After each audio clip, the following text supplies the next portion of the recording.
잠언 16장 10절부터 15절 말씀 가지고 함께 은혜 나누겠습니다. 그동안은 계속 새벽 묵상이 뒤를 따라갔는데 이제부터는 앞서갔습니다. 그게 나쁜 줄 알았더니 오늘 훨씬 여유가 있더라고요. 왜냐하면 월, 화, 수 새벽마다 2시간씩 열심히 씨름을 해놨더니 훨씬 여유가 있습니다. 오늘 말씀 보면은 16장 1절부터 9절부터 생각해 봐야 됩니다. 1절부터 9절에 뭡니까? 심판은 하나님께 맡겨야 한다는 내용입니다. 그런데 세상을 보면 악인들이 잘 되는 것 같고 의인들은 어려움을 겪는 것 같이 보입니다. 그런데 하나님께서 인도하시고 하나님의 인도하심 따라 어질고 진실하게 사는 사람이 하나님 기뻐 받으시는 산재물이 되는 길이라 했습니다. 이제 10장에서 15절은 10절에서 15절은 왕에 대한 내용이 되기 때문에 이건 저런 다른 내용이 아닌가 이렇게 생각합니다. 계속 심판에 관한 내용입니다. 그런데 고대의 심판은 누가 했냐면 왕이 했습니다. 하나님의 대리자로서 심판이 뭐냐면 재판입니다. 재판은 왕이 했습니다. 하지만 재판은 하늘의 주님께서 땅의 지혜롭고 정의로운 왕들을 통해서 심판하는 것입니다. 하나님이 직접 심판하지 않습니다. 그래서 오늘 말씀도 역시 심판에 관한 내용입니다. 첫 번째로 10절에서 11절 두 절은 지혜로운 판단을 해야 된다는 내용입니다. 10절에 판결이라는 말이 2번 나오는데요. 하나님의 판결이라는 말은 구약에서 좋지 않은 뜻으로 쓰입니다. 대개 신명기 18장 10절에 보면 점쟁이와 복술가라는 말과 같은 말입니다. 또 사무엘상 15장 23절에서는 점을 친다 하는 말과 같은 말입니다. 구약 성경에서 대부분 이 말은 다른 신들의 힘을 빌려서 어떤 미래를 점치는 이런 것들을 말할 때 쓰였습니다. 이 말은 본래 신의 힘을 빌어가지고 어떤 선택을 해야 옳은 결정인지 어느 쪽을 골라야 로또가 당첨이 될지 이런 식입니다. 사람들이 어느 쪽을 골라야 잭팟이 터질지 이런 것들을 옛날 사람들도 신들에게 물었습니다. 그래서 결정하는 것을 뭐냐면 점친다라고 합니다. 근데 잠언에서는 잠언 기록자가 하는 것은 하나님의 영인 성령의 힘을 빌어서 중요한 일을 결정하는 것으로 여기서 쓰였습니다.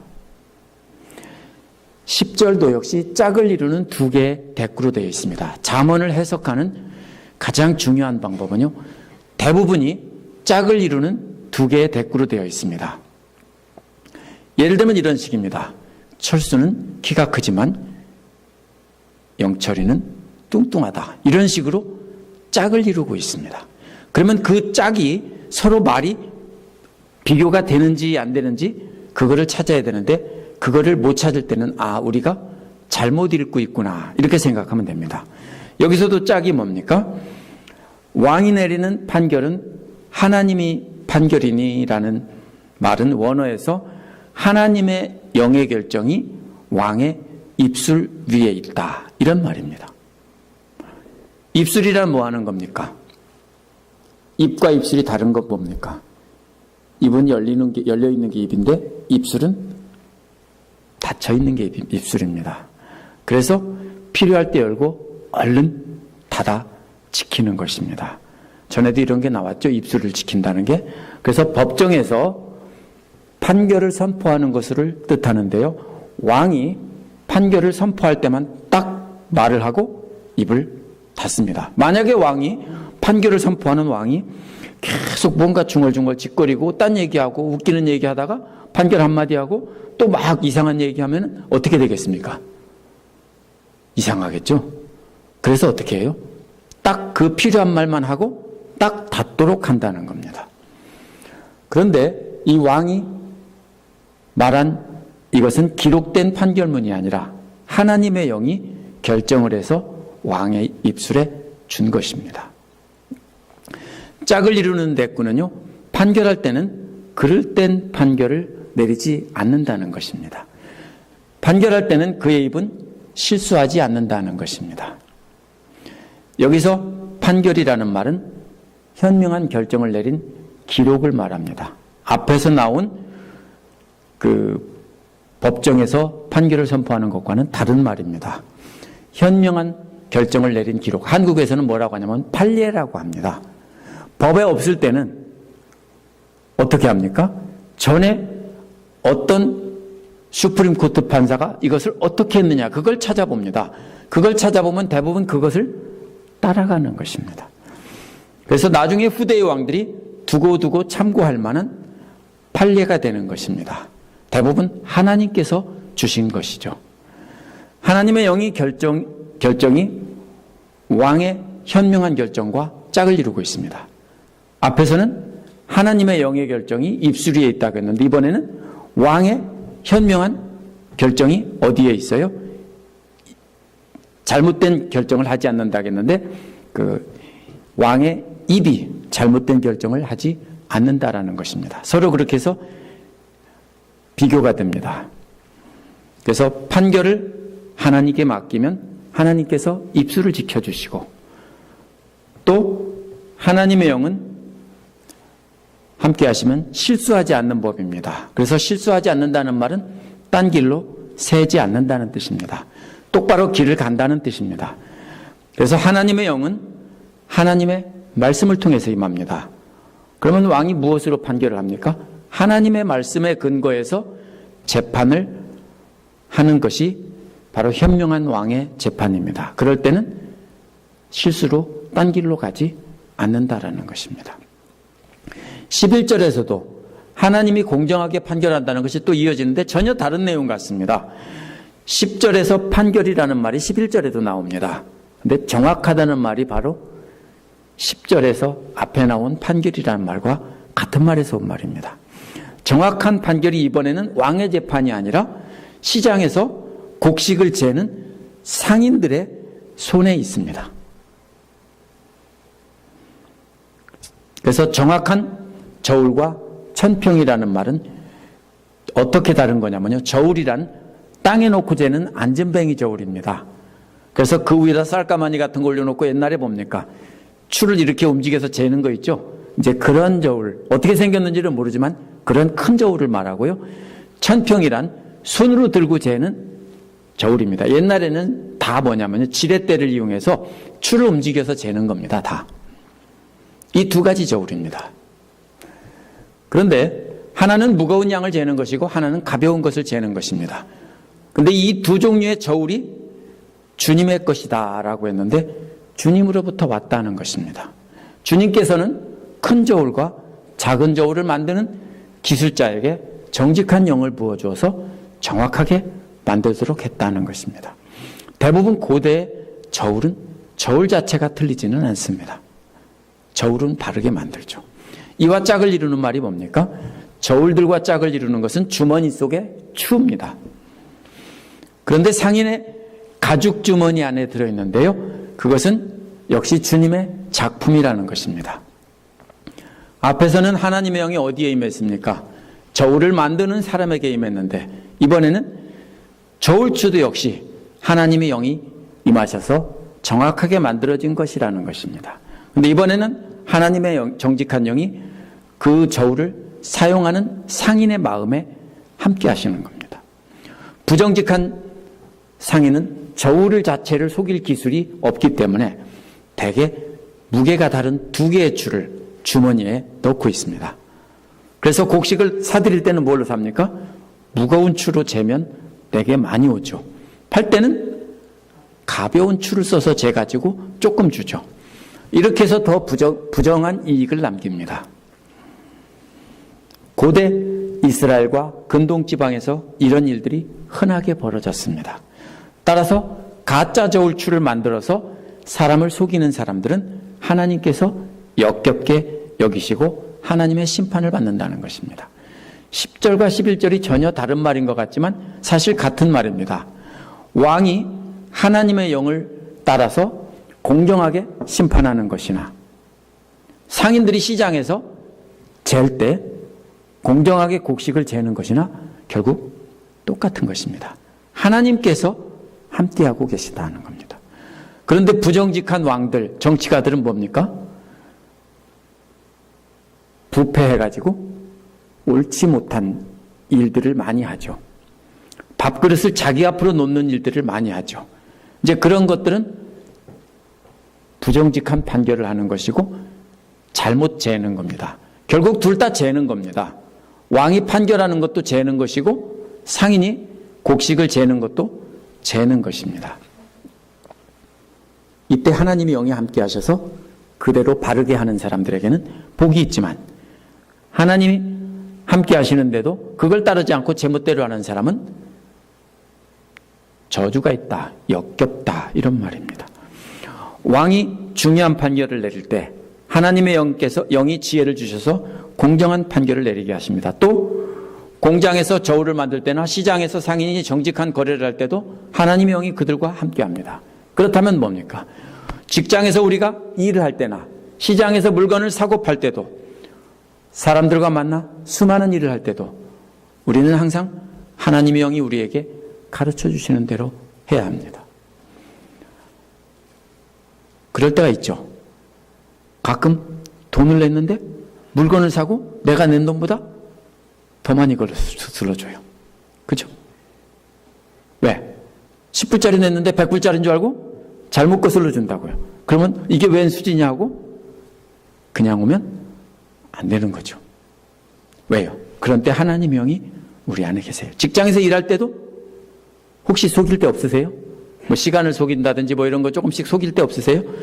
아마 있을지도 모릅니다. 그러나 그러한 때도 역시 하나님 영이 우리와 함께 하신다는 것을 기억하라는 것입니다. 그러면 하나님의 말씀을 통해서 우리에게 하나님의 영이 임하시는데 하나님 말씀이 우리에게 정직하고 공정하게 모든 일을 판단하라고 말씀하십니다. 그러면 우리는 그대로 따라야 하는 겁니다. 그것이 지혜로운 삶입니다. 두 번째로 12절에서 13절은 지혜로운 말과 행동입니다. 11장 1절에서 8절에도요. 저울추가 나온 뒤에 자신은 부풀려서 재고 남은 가볍게 재는 악인이 나왔습니다. 나는 괜찮은 사람이고 상대는 조금만 잘못해도 하찮은 사람으로 여기는 것이 바로 악인과 의인의 차이입니다. 근데 16장 11절에서도 역시 저울추가 나온 뒤에 저울추를 이용해서 행동하는 것이 12절, 13절입니다.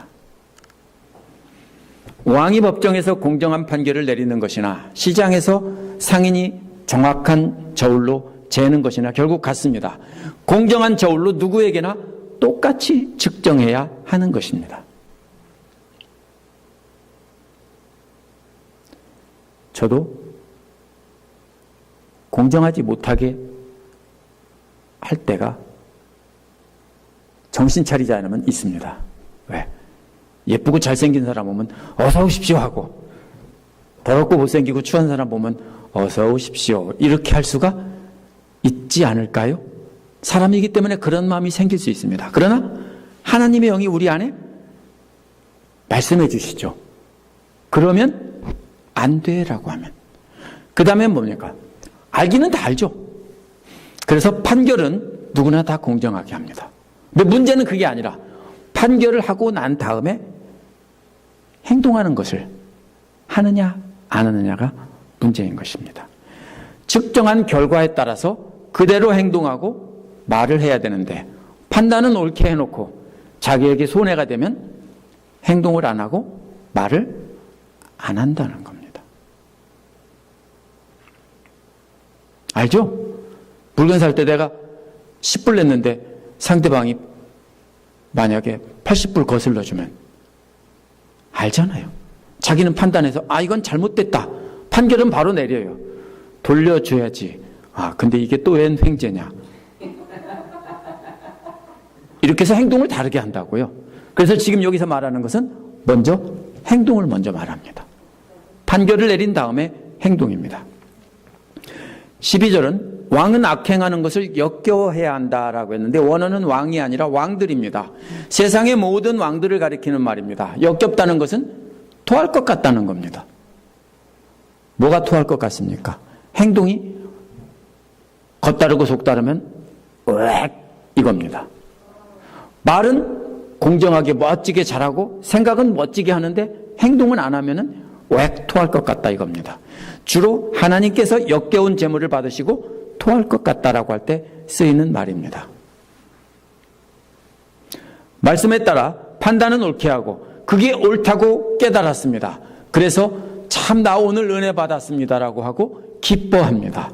여기까지는 누구나 다 잘합니다. 그런데 그 다음에 내가 행동을 해야 되는데 손해가 나면 행동을 안 해버립니다. 그러면 판단을 바르게 한 것이 소용이 없다라는 것입니다. 그냥 하나님 보시기에 으이그 왜 토할 것 같다 이렇다는 것입니다.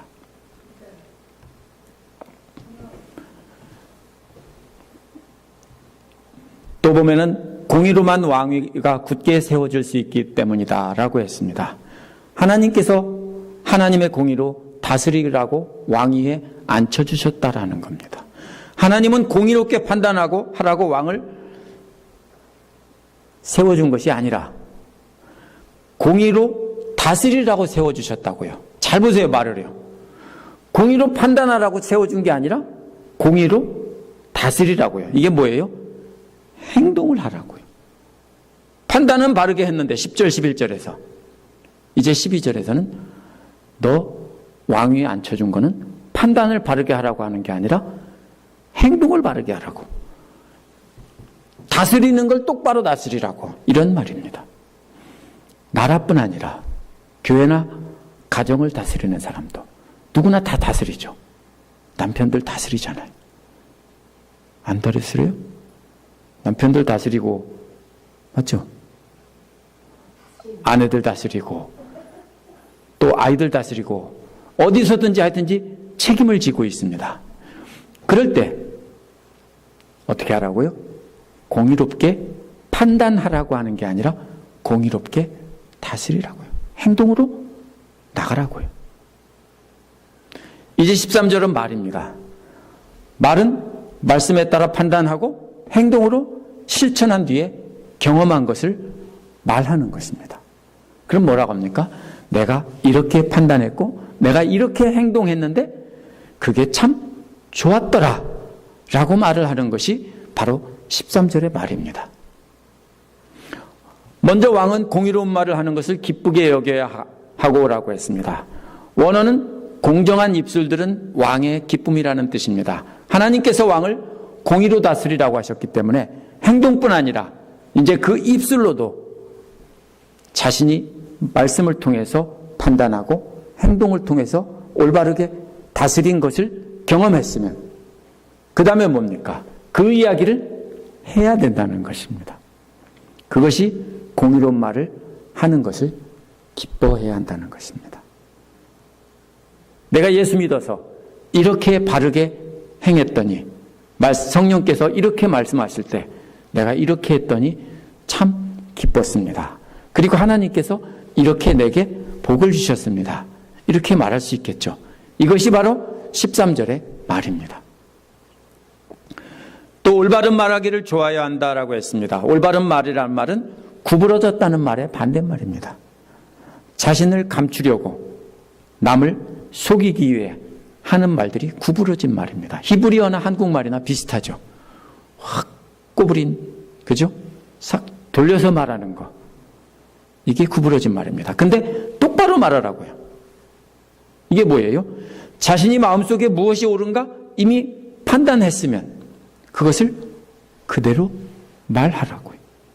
왕이 자신의 이익이나 손해를 염두에 두고 판단은 바르게 했는데 말은 거짓말을 하고 다르게 말을 하면 그것은 구부러진 말을 하는 것입니다. 하나님 앞에 서 있다는 걸 생각하고 자신의 경험한 것을 사실대로 말해야 된다는 것입니다. 만약 자신이 잘못 판단하고 행동한 것을 하나님께서 책망하셨다면 그것도 솔직하게 이야기해야 됩니다. 우리는 그런 건 부끄럽다고 감추고 안 하죠. 왜? 거룩하게 보여야 되니까. 그죠? 근데 해야 됩니다. 그게 똑바른 말인 겁니다. 솔직하게 드러내는 겁니다. 나 자신을 솔직하게 있는 그대로 하나님께서 가르쳐 주신 대로 내 잘못을 그대로 시인하고 드러내면 하나님은 우리를 기뻐 받으십니다. 공의로운 말이 아니라 하나님 말씀 근거로 사람들을 공정하게 판단하는 것이라면, 올바른 말은 하나님 말씀을 근거로 하는 것이고, 또 자기 자신을 공정하게 판단해서 정직하게 드러내는 것입니다. 이게 무슨 말이냐면요, 공의로운 말은 하나님의 말씀에 근거해서 다른 사람을 판단하는 거라고요. 근데 이 올바른 말, 똑바른 말은 자기 자신을 공정하게 판단해서 말하는 것이라고요. 뭔 소리입니까? 말을 할 때는 다른 사람에 대해서 말할 때도 향해서도 다른 사람에 관한 것도 공정하게 말하지만 나 자신에 관한 것도 똑바로 말하라고요. 이렇게 말하면 저부터도 오늘 가서 이제 잘해야 됩니다. 앞으로도 더 잘해야 되고요. 근데 어떻게 하면 되냐면요, 잘못해요, 저도. 그렇죠? 그럼 그때 인정하면 되는 거예요. 그렇죠? 인정하고 제가 잘못했습니다라고 하면 되는데, 나는 잘못한 게 없고 나는 거룩하고 그대는 거룩하지 않습니다. 이러면은 그게 뭐예요? 이제 왜 하나님께서 하신다고요. 기뻐한다는 말과 좋아한다는 말은 12절에서 역겨워한다는 말의 반대말입니다. 하나님은 자신의 말씀의 자로 정확하게 재본 뒤 겸손하게 하나님 앞에 엎드리는 사람들은 기뻐하고 사랑하십니다. 또 사람들 앞에서 겸손히 엎드리며 자신을 드러내는 사람을 사랑하십니다. 그러나 반대로 자기가 잘하고 있다고 생각하면서 그 말씀의 자로 다른 사람만 재보고 부족하다고 하고 함부로 행동하고 말하는 사람은 토할 것 같이 여기신다라는 것입니다. 우리가 판단하는 것도 하나님 말씀에 근거해서 정확하게 판단해야 되고, 행동하는 것도 그 말씀 판단한 것에 의해서 해야 되고, 말하는 것도 역시 우리가 판단하고 행동하고 경험한 것을 속이지 말고 사실대로 말해야 되는 것입니다. 내가 과거에 이런 잘못을 했습니다. 그러면 나는 이렇게 하나님께서 말씀하셨는데 나는 이렇게 해서 내가 그것을 잘못했습니다. 이것도 드러내야 하는 것입니다. 그것이 하나님 기뻐하시는 자가 되고 사랑받는 자가 된다는 것입니다. 누가 기쁩니까? 아들이나 딸이 하나님 말씀대로 열심히 잘하려고 하면 기쁘겠죠. 또 사랑스럽겠죠. 바로 그것입니다. 옛날에는 제멋대로 살던 아들이 이제 정신 차리고 제멋대로가 아니라 하나님 멋대로 산다면 기쁘겠잖아요. 사랑스럽겠잖아요. 바로 그런 뜻입니다. 만약 그 반대로 자기를 높이고 남을 무시하는 말과 행동을 하면서 속이는 사람은 하나님께서 토할 것 같이 여기시고 쳐다도 안 본다는 것을 명심해야 합니다. 이제 세 번째로 오늘 아침에 묵상한 14절 15절은 죄를 용서하게 하는 지혜로운 말이 나옵니다. 10절에서 공정한 판결을 내린 것이 이제 14절에서는 판결에 따라 형을 집행하는 모습입니다. 왕의 진노는 저승사자와 같지만이라고 했습니다. 왕의 진노는 뭡니까? 이게 사형 판결을 내린 뒤에 너는 사형, 그리고 그 다음에 뭐라고 해야 됩니까? 왕이 웃으면서 저놈을 당장 처형하라 이렇게 하겠습니까? 노한 목소리로, 그죠? 소리치는 모습입니다. 잔뜩 화가 나서 씩씩거리는 모습이 아니라 왕이 공의로운 재판을 하고, 그러면 죄인이 너무나 뻔뻔스러우면 재판을 하고도 화가 나잖아요. 그죠? 그러면 저놈을 당장 죽여라 하고서 소리를 치는 겁니다.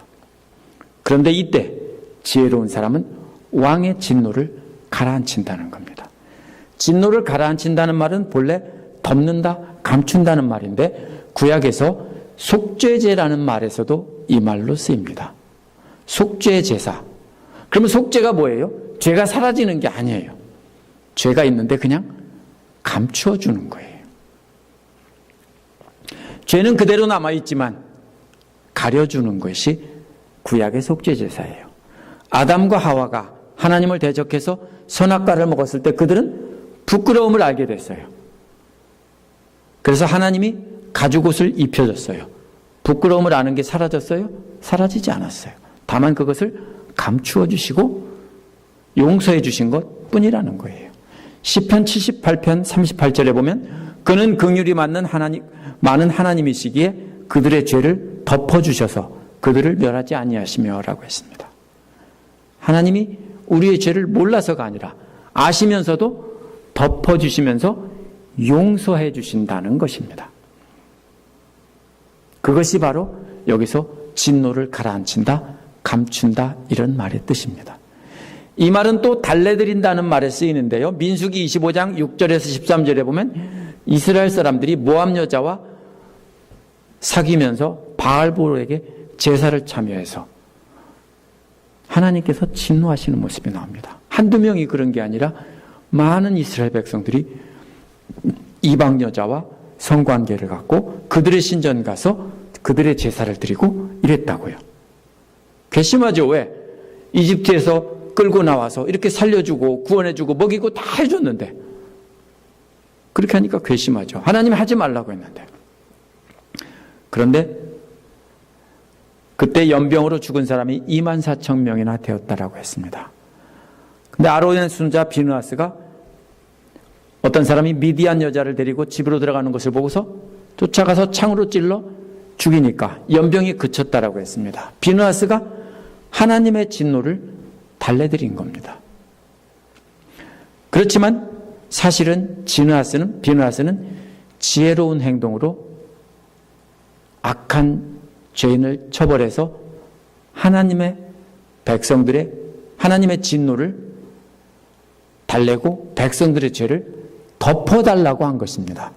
사실은 다 죽어야 하는데 그 사람만 그런 게 아니에요. 다 그렇게 했어요. 많은 사람이 다 그랬다고요. 근데 진노해서 이렇게 하고 있는데 보고 있는 앞에서 또다시 연병에 걸려서 막 저기 하고 다 그러고 있는데 보는 앞에서 또 그렇게 하니까 사실은 재수없이 걸린 거예요. 그렇죠? 근데 그 사람을 벌함으로써 백성들에게는 경고가 되고 하나님께는 이렇게 죄인들이지만 용서해 주십시오. 공정한 판결을 내리면서 이렇게 한 거예요. 그게 바로 왕의 진노를 달랜다는 말의 뜻입니다. 12절에서 13절에서는 왕이 지혜로운 행동으로 말을 하고 행동을 한다고 했는데 이제는 지혜로운 사람이 지혜로움과 말과 행동으로 누구를 달래주냐면 왕의 진노를 달래준다고 했습니다. 15장 1절에서 부드러운 대답은 진노를 가라앉힌다는 말과 연결해서 읽어야 됩니다. 15장 1절부터 16장까지 계속 비슷한 말을 하고 있습니다. 지혜로운 사람의 부드러운 말과 행동이 다른 사람의 죄를 덮어준다는 겁니다. 사무엘상 25장에 보면 나발이 다윗을 분노하게 했는데요. 아비가일이 쫓아가서 부드러운 말로 다윗의 분노를 달래주었습니다. 이와는 반대로 15장 1절에 보면 거친 말은 화를 돋군다고 했습니다. 사무엘상 22장 6절에서 19절에 보면 제사장 아히멜렉이 다윗을 도와주었다고 도액이라는 에돔 사람이 사울에게 일러 바칩니다. 이 사람 뭐 잘못한 거 없죠. 그냥 자기가 본 것을 사실대로 이야기한 것뿐입니다. 그래서 사울이 화가 나서 아히멜렉을 죽이고 싹 다 죽였습니다. 어리석은 사람은 반대로 거친 말이 뭐예요? 생각 없이 툭툭 내뱉는 말이에요. 그래서 죄를 까발려서 분노를 일으키는 것입니다. 우리 주변에서도 다른 사람의 잘못을 까발려서 전하고 분노하게 만들어서 싸움 붙이는 사람들이 있습니다. 어떻게 생각하면 그것을 정직하다라고 할 수 있고 나는 본대로 말했을 뿐이야 라고 할 수 있지만 그것은 사실은 어리석은 사람입니다. 하나님의 심판을 받을 사람입니다. 아, 나는 잘못한 게 없어요. 나는 사실 본대로 말한 것 뿐이에요. 잘못이에요. 하나님의 심판을 받을 일이에요. 왜? 어리석게 함부로 말을 한 거예요. 뭐라고 했어요? 잘못을 덮어주라고 했는데 왜 까발려요? 어디에 나와요? 노아가 술 먹고서 벗고 잠잘 때 함은 까발렸고 두 형제는 뒤로 물러서서 덮어줬어요. 어떻게 해야 돼요, 우리는요? 남의 잘못을 덮어줘야 되는 것이고, 덮어줘서 진노를 가라앉혀야 되는 것이고, 까발려서 진노를 일으키게 하면 안 돼요. 나는 아무런 것도 아닌 것처럼 평범하게 누가 이랬더라 라고 하는데 이해관계가 닿는 당사자는 분노를 합니다. 그럴 수가 있느냐 하고 막 그러면은 그 말을 한 사람은 싸움 붙인 겁니다. 어리석은 사람입니다. 인터넷에 보면은 사람들의 죄를 지적하고 계속 까발리는 것만 전문적으로 하는 사람이 있습니다. 저는 차마 친구를 끊지는 못하고요. 페이스북에서 그런 사람을 어떻게 하냐면요. 언팔로우 합니다. 그러면은 제 눈에는 안 보여요. 제 눈앞에서 사라집니다. 그게 편하질 않아요. 그 사람은 그게 뭐라고 생각해요? 정의라고 생각해요. 그죠? 그러면서 계속 이 목사님, 저 장로님, 저 대통령 뭐 이런 사람들의 잘못을 계속 까발리면서 말을 해요. 근데 그것이요? 저는 편하질 않아요. 그래서 감춰버려요. 제 페이스북에는요, 아름다운 사람만 있어요. 다 없애버렸어요. 이게 뭡니까? 우리가 잘 알아야 되는 것이 있습니다. 무엇이냐면, 그렇다고 잘못을 무조건 덮어주라는 뜻은 아니에요. 용서하는 마음으로 가려주고 진노가 임하지 않도록 그것이 달래주는 겁니다. 지혜롭게. 이렇게 지혜로운 사람들이 부드러운 말로 다른 사람의 죄를 덮어주고 왕을 기쁘게 해서 왕이 자비를 베푸는 모습이 15절에 비유적인 말로 나옵니다. 왕은 알아요. 제가 나한테 사실대로 말하지 않고 감춰서 말했구나. 그렇지만 알아요. 왜요? 우리가 두 아들이 그 중에 한 아들이 잘못했는데 그걸 형이 동생의 잘못을 감추어주면서 어머니한테 이렇게 어머니가 진노하지 않도록 말했다면 알면서도 모른 척하면서 그래도 뭐라고 생각해요? 형이라고 동생의 잘못을 덮어주고 지가 뒤집어 쓸 줄 알고 그러면 어떻게 해요? 기특하다고 생각하고 기뻐하죠? 사실은 다 알아요. 왕은 단순히 화를 내는 것이 아니라 죄인들에 대해서 의로운 분노를 바라고 재판의 결과를 따라 공정하게 집행해서 죄인들을 다 죽이라고 명령하고 있습니다. 그러나 지혜로운 사람은 부드러운 말로 변호를 해서 사람들의 죄를 덮어주면서 용서해달라고, 이 사람들을 살려달라고 이렇게 하는 사람입니다. 그 지혜로운 사람의 아름다운 마음을 보고 왕은 기뻐하며 그들의 죄를 용서해 준다는 것입니다. 왕의 얼굴빛이 밝아야 모두가 살 수 있다라고 했습니다. 왕의 밝은 얼굴빛을 태양빛에 비유한 말입니다. 죄가 없어진 것이 아니라 왕이 지혜로운 사람의 말을 기뻐하며 햇빛같이 밝은 미소로 많은 죄인들을 용서한 것입니다. 그래서 모두가 다 그 햇빛을 받고 자라는 농작물같이 결실하게 되는 것입니다. 비유가 나오면 그 다음에 짝이 또 뭐가 나와야 됩니까? 해가 나왔으면 달이가 아니고 비가 나오는 거예요. 농사 지을 때는 해와 비가 필요하죠. 그래서 이 그림을 놓치면은, 해의 그림을 놓치면은 그 다음 짝의 비의 그림을 놓치는 거예요. 그래서 짝을 찾으라는 거예요. 그래서 15절 뒷부분은 왕의 기쁨은 봄비를 몰고 오는 구름과도 같다라고 했습니다. 잠언이 어려운 이유가요, 시기 때문에 그래요. 전체가 다 시인데 대꾸로 이루어진 시예요.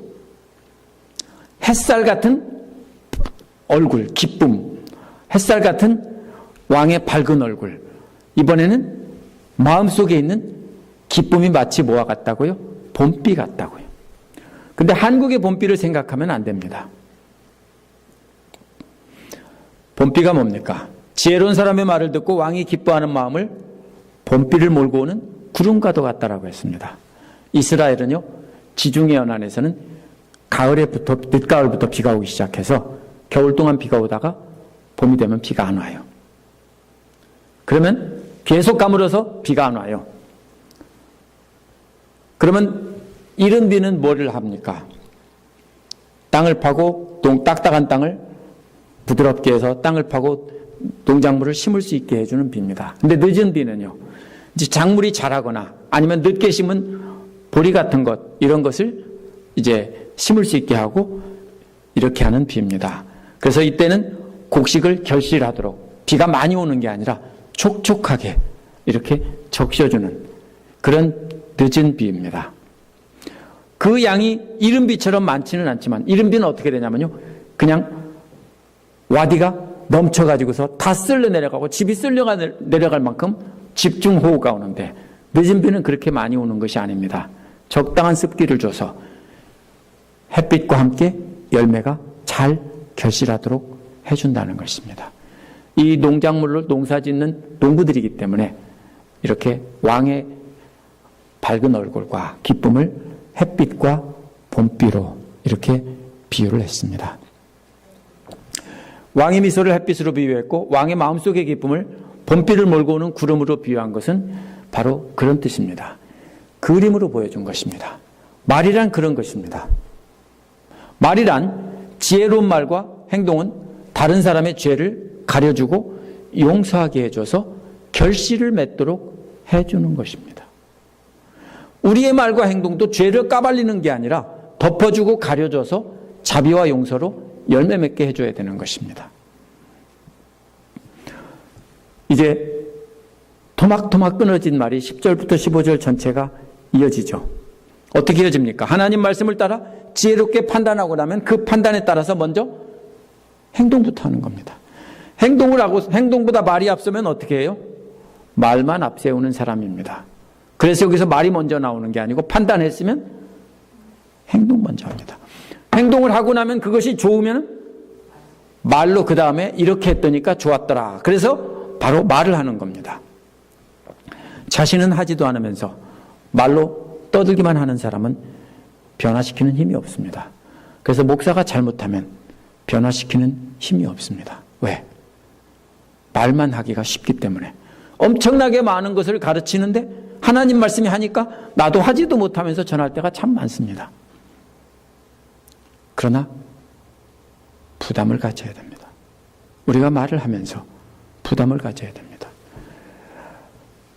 우리가 말씀을 통해 판단하고 행동하고 나서 그 경험을 얻었을 때 그 말로 전하면은 분노를 가라앉히고 평화를 가져오게 합니다. 우리의 말씀을 통해 경험한 것으로 우리가 받은 기쁨을 전할 때 사람들의 얼굴이 밝아지고 그 마음에 기쁨이 넘치는 겁니다. 그러니까 제발 좀 부탁합니다. 싸움 붙이지 마세요. 남이 진심으로 이렇게 말해서 속마음을 이야기한 것을 누가 그러는데 너 이렇다며? 그렇게 하지 마세요. 왜냐하면요, 그것이 바로 뭐예요? 하나님께서 벌하실 어리석은 짓이에요. 반대로 어떻게 해요? 드러난 것도 감추어주고 변호해주고 용서해주는 삶을 살라는 것이에요. 그것이 바로 지혜로운 말입니다. 우리 함께 기도하겠습니다.